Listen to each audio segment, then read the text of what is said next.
The night dragged on with an endless, bitterly cold routine of pumping, steering, and working the radio. So the narrator says that the whole night they spent working endlessly, pumping out the water, steering the wheel, and working the radio. We were getting no replies to our mayday calls. Mayday calls, these are the words used to signal ships stuck in disastrous situation. So he says we were getting no replies to our mayday calls, which was not surprising in this remote corner of the world, as they have reached at the remotest corner of the world. So he says that there were no replies to our signals sent over the radio, as we were in the remotest part of the world. So it was not surprising that we were not getting replies for our call. Sue's head had swollen alarmingly. Now the father, the narrator, he could see that his daughters, his 7 years old daughters, head was swelling. And the swelling was alarmingly, it was horribly swollen. She had two enormous black eyes, and now she showed us a deep cut on her arm. So in that accident, when the ship was tossing up and down, at the time she got one cut also on her arm, and at that time she didn't show. Now she showed. When I asked why she hadn't made more of her injuries before this, so the narrator asked that why she hadn't showed this injury or other injuries earlier. So she replied, I didn't want to worry you when you were trying to save us all. So see, 7 years old girl is so sensible that she hid her injuries, her pain, just cause she didn't want her parents to be worried about her situation when there were already so many problems.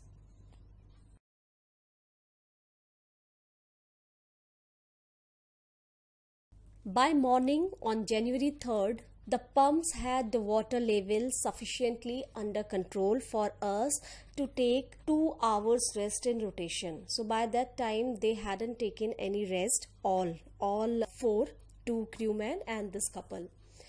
But he says that by morning on January 3rd, the pumps had the water level sufficiently under control for them to take 2 hours rest in rotation. So they decided that one will take rest and other will be working.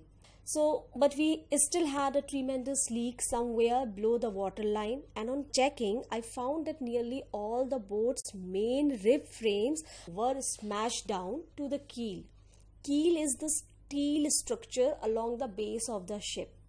So when they found out the fault, where that hole was, where that leakage was, so they found that nearly all the boat's main rib frames, they were smashed. So their boat rib structure was badly broken down till the base of the ship. In fact, there was nothing holding up a whole section of the starboard hull except a few covered partition.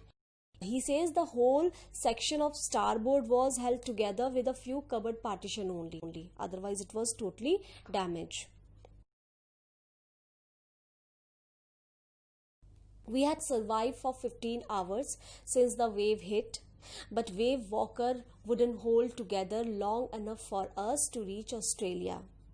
I checked, the ship's condition was so bad that it would not make it till Australia. I checked our charts and calculated that there were two small islands a few hundred kilometers to the east. So they were thinking that Australia was the nearest, but when they checked the charts and calculated, so they found that there were two small islands, and these two small islands were a few hundred kilometers to the east. One of them, Ile Amsterdam, was a French scientific base. Our only hope was to reach these pinpricks in the vast ocean.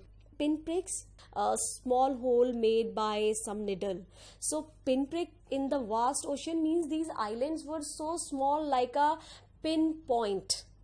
And in that vast ocean they had to find. But unless the wind and seas abated so we could hoist sail, our chances would be slim indeed.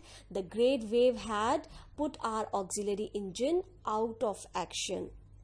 So ship was already out of condition. So he says that their only hope was to search and reach that island, but only if the wind and seas do not cause further damage. else their chances were slim, very less. The wave had destroyed the ship's auxiliary engine also. Auxiliary engine is kind of supportive engine, so that was also damaged. Now on January 4, after 36 hours of continuous pumping, we reached the last few centimeters of water. Now we had only to keep pace with the water is still coming in. We could not set any sail on the mainmast. Pressure on the rigging would simply pull the damaged section of the hull apart. So we hoisted the storm jib and headed for where I thought the two islands were. Mary found some corned beef and cracker biscuits, and we ate our first meal in almost 2 days. So 2 days they all were working hard just to save themselves without eating anything.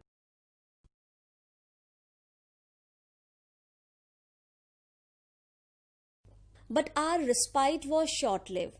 Respite, a short period of rest, which they were taking 2 hours to have rest. So that was very short-lived. At 4 p.m., black clouds began building up behind us.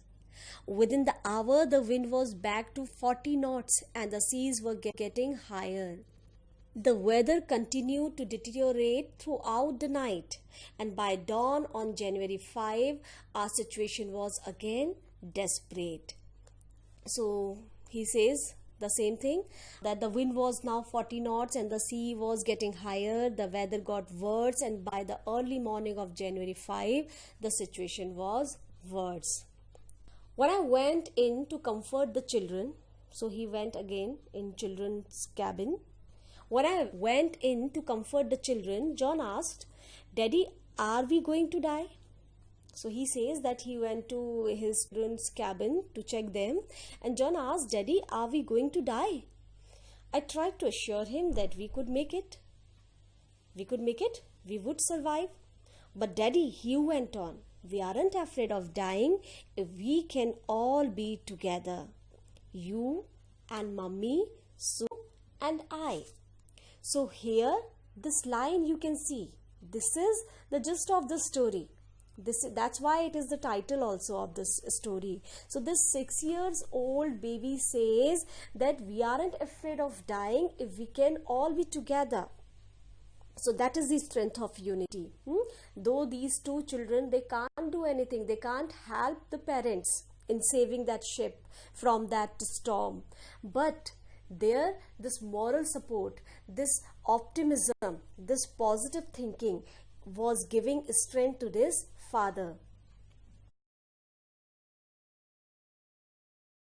I could find no words with which to respond, but I left the children's cabin determined to find the sea with everything I had.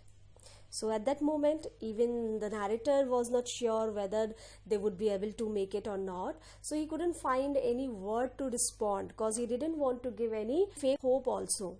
So to protect the weakened starboard side, I decided to heave to with the undamaged port hull facing the oncoming waves using an improvised sea anchor or heavy nylon rope and two 22-liter plastic barrels of paraffin. So though the writer couldn't reply his son with any affirmation, but yes, his son's words filled the narrator with a determination to fight back. He made efforts to protect the weakened starboard side. He used an improvised sea anchor made of heavy nylon rope and 22-liter plastic barrels of kerosene also. Paraffin is that colorless flammable oil liquid which is known as kerosene. So that same evening, the narrator and his wife sat holding hands and they believed that their end was near. That evening, Mary and I sat together holding hands as the motion of the ship brought more and more water in through the broken planks. We both felt the end was very near.